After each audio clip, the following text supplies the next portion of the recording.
Bueno, hablábamos recién con el diputado Diego Chalper a propósito de este llamado del gobierno para alcanzar un acuerdo nacional en materia de seguridad. Queremos conversar sobre esta materia también con el senador de Revolución Democrática, Juan Ignacio Latorre, que ya está junto a nosotros. Senador, ¿cómo le va? Buenas tardes, bienvenido al canal 24 Horas. Buenas tardes, Iván. Gracias por el contacto. Al contrario, gracias por recibir nuestro llamado, senador, y preguntarle de inmediato cuáles son las condiciones que usted cree que tiene que poner el gobierno sobre la mesa para, de alguna manera, tomar el control de la agenda pública en materia de seguridad. Tema que, hay que decirlo, es una de las críticas más fuertes de la ciudadanía y también de la oposición al gobierno, ¿no? Sí, a ver, claramente estamos enfrentando una crisis de seguridad pública y un aumento de la violencia de manera muy preocupante en nuestro país. El asesinato al carabinero de 23 años en Ñuble, por ejemplo, o lo que pasó el 1 de mayo con la periodista Francisca Sandoval, que está ahí en riesgo vital, en Valparaíso, me enteré hoy día, en Quilpué, un secuestro, una persona, bueno, distintos hechos de conmoción pública muy brutales, con armas de fuego, hay muchas armas circulando, crimen organizado, etc. Por tanto, esto sin duda requiere acuerdos políticos transversales. Esto no puede ser una agenda o de derechas o de izquierdas. Y también revisar lo que ha funcionado y también lo que no ha funcionado hacia atrás, porque muchas veces se ha utilizado la seguridad pública de manera proselitista o con mucha parafernalia, mucha pirotecnia de anunciar cosas que suenan muy efectistas comunicacionalmente, pero que son poco efectivas en la práctica, ¿no? Y ahí, ¿para qué decir la frase "se les acabó la fiesta a los delincuentes", la puerta giratoria, el populismo penal, etcétera? Un montón de cosas que llevamos décadas anunciando e implementando, pero más bien la escalada de violencia y la escalada de delincuencia no ha parado. Y en ese sentido el presidente Boric lo que ha dicho es que hay que poner acento obviamente en medidas que sean efectivas, probablemente algunas de corto plazo, y también cómo fortaleces la prevención, una mirada más integral, la infraestructura en los barrios, el deporte, la cultura, el tejido territorial, que también es muy importante trabajarlo a nivel local. Sí, usted hablaba de pirotecnia y daba cuenta de alguna, probablemente, de las políticas o frases que marcaron la administración del presidente Piñera. En este mismo estudio, el domingo recién pasado, conversábamos con el presidente Boric y él también habló de pirotecnia para referirse a algunos de los errores no forzados que ha cometido el gobierno en materia de seguridad, y claramente dijo, dentro de eso se inscribe, por ejemplo, el viaje al sur de la ministra del Interior, ¿no? que fue la primera acción pública del Ministerio del Interior en este afán, uno entiende, de marcar una diferencia política, de superponer el diálogo como herramienta para terminar con el conflicto en la zona macrosur del país, lo cual evidentemente no ha resultado. Entonces ahí le quisiera pedir una mirada con autocrítica. ¿Ha fallado el diseño inicial del gobierno en materia de seguridad? ¿Hay que revisar aquello? ¿Hay que implementar otras medidas? Ahora el gobierno se abre a un estado intermedio, ¿no? Que es algo que no era razonable pensar en los primeros días de gobierno. Sí, a ver, y en esto, sin evadir la pregunta inicial, Iván, claramente hay una autocrítica. La misma ministra lo ha dicho, el gobierno ha dicho. Yo creo que era absolutamente innecesario al comenzar el gobierno un viaje a Temucuicui para reunirse con Marcelo Catrillanca, que es víctima, porque en el fondo el viaje de la ministra del Interior en ese momento era reunirse con víctimas, distintas víctimas de la Araucanía, y Marcelo Catrillanca es papá de un joven mapuche asesinado por agentes del Estado en Temucuicui, que era Camilo Catrillanca, y por tanto no era necesario reunirse con Marcelo, con quien yo he estado en varias oportunidades también, en Temucuicui. La ministra del Interior no era necesario. De hecho, su reunión fue con Marcelo, pero en la municipalidad de Ercilla, o pudo haber sido en Temuco, etc. Entonces hay que tener mucho más cuidado, porque lo que quieres generar muchas veces con estos medidas que son más mediáticas a veces, puedes retroceder finalmente en generar las confianzas para tu objetivo político más de fondo, que es el diálogo para abordar la deuda histórica que tiene el Estado de Chile con el pueblo nación mapuche, que es una zona de conflicto. Y al mismo tiempo, las medidas de seguridad que sean efectivas, ¿no? Continuamos acá en el canal 24 Horas. Estábamos conversando con el senador de Revolución Democrática, el senador Latorre. Le agradecemos, senador, la paciencia. Usted sabe, la noticia manda. Estaba hablando la ministra del Interior, usted alcanzó a escuchar, ¿no? No se descarta ninguna herramienta. No dijo explícitamente que el gobierno va a invocar la Ley de Seguridad del Estado, pero sí señaló que todas las herramientas de las cuales dispone el Ejecutivo, y evidentemente uno entiende que dentro de ese abanico de herramientas legales está la Ley de Seguridad del Estado. Nosotros conversábamos con el diputado Chalpe, el secretario general de RN, hace algunos instantes nada más, y él dice que los mínimos que aceptaría la oposición para sentarse a conversar con el gobierno y obtener un acuerdo nacional en materia de seguridad tienen que ver con esto, con una claridad en las líneas. ¿A usted le parece que ha habido un zigzagueo? Es decir, por un lado se sacan algunas querellas por Ley de Seguridad del Estado, en otro momento se ponen querellas en otras circunstancias. ¿Falta una mirada más estable sobre esta materia?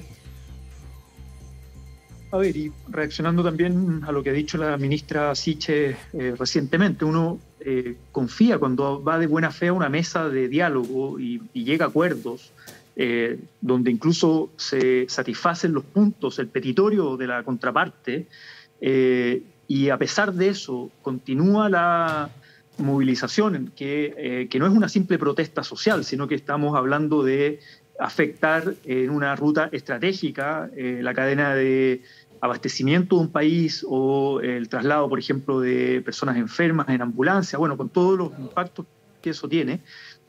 Claramente el gobierno tiene que tomar acciones más firmes, y en esto espero que también haya un consenso de todo el sistema político, también de la derecha, porque acá se trata de un sector de camioneros que podría estar, pongo en potencial o en hipótesis, podría estar más bien en una estrategia de chantaje o de desestabilización a un gobierno que no lleva 2 meses de inicio de su gestión. Entonces, que es distinto el acuerdo que se llega con los trabajadores forestales que genuinamente están reclamando por seguridad, por su integridad física, y con ellos sí se ha llegado a un acuerdo, pero acá pudieran haber otros actores con otras motivaciones políticas. Entonces también yo le pediría a la derecha, en este acuerdo nacional, que vayamos de buena fe, insisto, para no politizar un tema que es de preocupación ciudadana, transversal, como es la seguridad pública, no politizarla en términos de derechas o izquierdas, sino que efectivamente poner el foco en el bien común y no en defensas, por ejemplo, corporativas de sectores que, insisto, podrían estar queriendo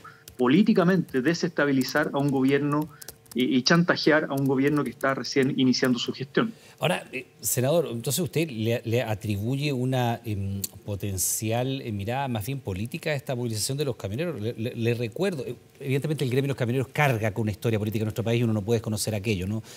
Pero el camionero que tiene un impacto de bala en su cabeza es un hombre de 35 años. Ni siquiera había nacido. Por eso distingo. Por eso le digo, ni siquiera había nacido cuando probablemente los camioneros se sumaron a las movilizaciones que empezaron a poner en jaque. Yo sé a lo que usted hace relación, ¿no? En jaque al gobierno del presidente Allende. Pero este es un hombre de 35 años. Es una persona que recibe un impacto de bala. Y 2 días después, senador, disculpe, otro camionero, sí, también un hombre joven, recibe un disparo en la mano, un disparo en el tobillo. Claro, si uno habla con los presidentes de la multigremial o si usted va a los dirigentes que efectivamente tienen más años y que están en esta circunstancia y uno los puede mirar en la historia y trazar sus acciones, uno podría tener esa lectura, pero recuerde que esos mismos dirigentes nacionales han ido a donde están los camioneros protestando y los han sacado porque son camioneros que están movilizándose por un tema de seguridad. Es a ellos a los que los balean cuando están en la Ruta 5 o en las rutas interiores de la región del Biobío y la Araucanía. Yo no sé si cualquier persona hoy día sería capaz de tomar un camión y manejar por la ruta P72 desde, no sé, de Cañete a Tirúa o hacer la ruta de La Madera. ¿Hay una intencionalidad política o falta a lo mejor el ejercicio de empatía de ver qué es lo que están pidiendo estos camioneros en particular? Sacando todas las lecturas ideológicas que uno puede tener frente al tema de los camioneros, que son legítimas, por supuesto, porque además la historia está allí para revisarla.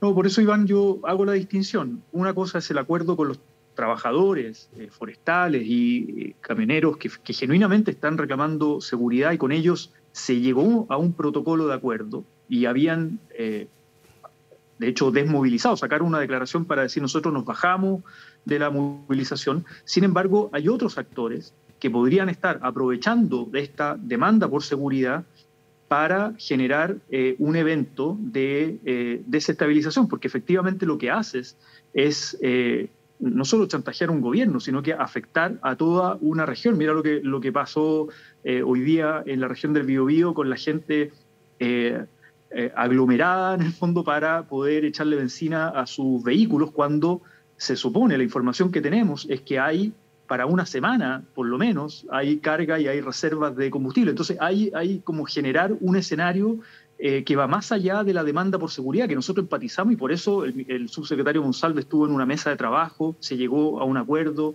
el presidente Boric está poniendo sobre la mesa un acuerdo nacional por seguridad, es decir, nos estamos haciendo cargo de un problema que además es heredado. Insisto, nosotros nos llevamos más de 2 meses en el gobierno. No, por Este cierto. es un problema que viene escalando y heredado de años anteriores. Por tanto, lo que nosotros decimos, tenemos toda la voluntad como gobierno, como fuerzas políticas, de llegar a acuerdos, de hacernos cargo del problema, pero tampoco estamos para chantaje.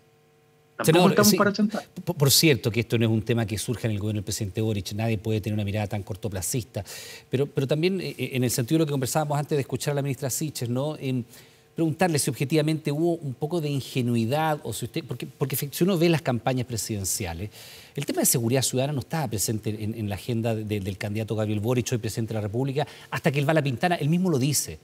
Fue en esa conversación con la alcaldesa donde efectivamente no descubre, pero sí comprende la gravedad del tema de seguridad, ¿no? Que no estaba dentro de las prioridades. Y uno entiende que hay una intención de cambiar la mirada. Con el gobierno del presidente Piñera, con los estados de excepción constitucional, no se lograron avances importantes en materia de seguridad. Nadie podría decir lo contrario. Siguió la inseguridad en la zona, creció la inseguridad en la zona, si usted quiere. Pero tampoco con esta mirada de ir a dialogar así alegremente con todo el mundo pasó nada. Muy por el contrario, la sensación de inseguridad sigue en la zona. Entonces, la pregunta es, claro, con el garrote al presidente Piñera no le resultó, pero con la zanahoria tampoco al presidente Boric le está resultando. Entonces, a lo mejor es momento de decir, ¿sabe qué? Hubo ingenuidad en el diseño o hubo una cierta, si usted quiere, liviandad en mirar esto, pensar que solo con dialogar o con la buena voluntad uno va a terminar un conflicto que es multidimensional. Sin duda que estamos abordando un conflicto que es complejo y multidimensional y por lo mismo hay que tener una mirada integral y hay que buscar soluciones que sean efectivas. Por eso yo partí diciendo, hagámonos cargo también de las cosas que no funcionaron para atrás y porque hay evidencia en el mundo también de políticas que sirven, por ejemplo, para bajar los niveles de conflictividad en una sociedad, para bajar los niveles de violencia, para desescalar los conflictos. Eso está comprobado internacionalmente cuando tú tienes sociedades más cohesionadas, con sociedades donde el Estado tiene presencia en lugares. ¿Qué es lo que reclama la alcaldesa La Pintana? Lo viene haciendo hace mucho tiempo, el abandono del Estado en ciertos territorios. Si tú vas a La Legua, hay 20 años de intervención policial en La Legua y preguntas si es que los niveles de seguridad han bajado o han subido. Entonces hay abandono del Estado y por eso se requiere una mirada más integral desde la prevención, desde el bienestar social, desde la cohesión, desde el tejido a nivel local en los barrios territoriales y también inteligencia policial, efectividad policial, redistribución, lo que hizo esta semana el gobierno, redistribuir carabineros que están a veces concentrados en algunas comunas, pero hay muy poca presencia porcentualmente por la población en otras comunas y todavía faltan. Recordemos que, si no me equivoco, las cifras son 10.000 vacantes en las escuelas de formación de carabineros. Eso tiene que ver también con una crisis de la institución, con problemas de corrupción, con problemas de violación a los derechos humanos. Entonces, necesitamos una reforma a la policía para que sea legítima, para que tengamos más policías, pero al mismo tiempo bien formados, con inteligencia, con efectividad y con una redistribución en la población. Entonces son muchas medidas. Esto no se soluciona de la noche a la mañana, no se soluciona con un solo proyecto de ley. Es una mirada integral que hay que abordar. Y en ese sentido, creo yo, el gobierno está con la intención de hacerse cargo. La ministra Siches está... no quiero caer en esta crítica que se le ha hecho, que además la primera mujer ministra del Interior, con todas las dificultades que eso tiene en nuestro país, la liviandad o este ánimo de dialogar así ingenuamente. Yo creo que ella tiene muy claro que este es un problema complejo, multidimensional, y su disposición es hacerse cargo. Lo mismo el subsecretario Monsalve, Eduardo Vergara, todo el equipo del Ministerio del Interior. Podrán haber errores comunicacionales, errores de movimiento, los reconocemos, estamos comenzando a gobernar, nos llevamos más de 2 meses, pero nos queremos hacer cargo integralmente, no prometer, no vender humo, no decir, oye, vamos a repetir las mismas cosas que no han funcionado antes, porque eso sería mentirle también a la ciudadanía. Sí, y además de querer, es el mandato que la ciudadanía le ha entregado al presidente Boric, y por supuesto de hacerlo, y es una tarea mayor. Este acuerdo de seguridad nacional, vamos a ver efectivamente cuáles son las condiciones, si están dadas también las mismas para que se pueda traspasar más allá de la frontera del oficialismo, porque uno entiende que un acuerdo nacional incluye a todos los sectores del país. Senador Latorre, le quiero dar las gracias por estos minutos, también por la paciencia de esperar mientras nos íbamos al corte, No, a la moneda, y escuchar, por supuesto, lo que había que decir de Interior. Muy amable, que tenga buenas tardes. muchas gracias, Iván. Que Buenas esté muy tardes, que bien. esté bien.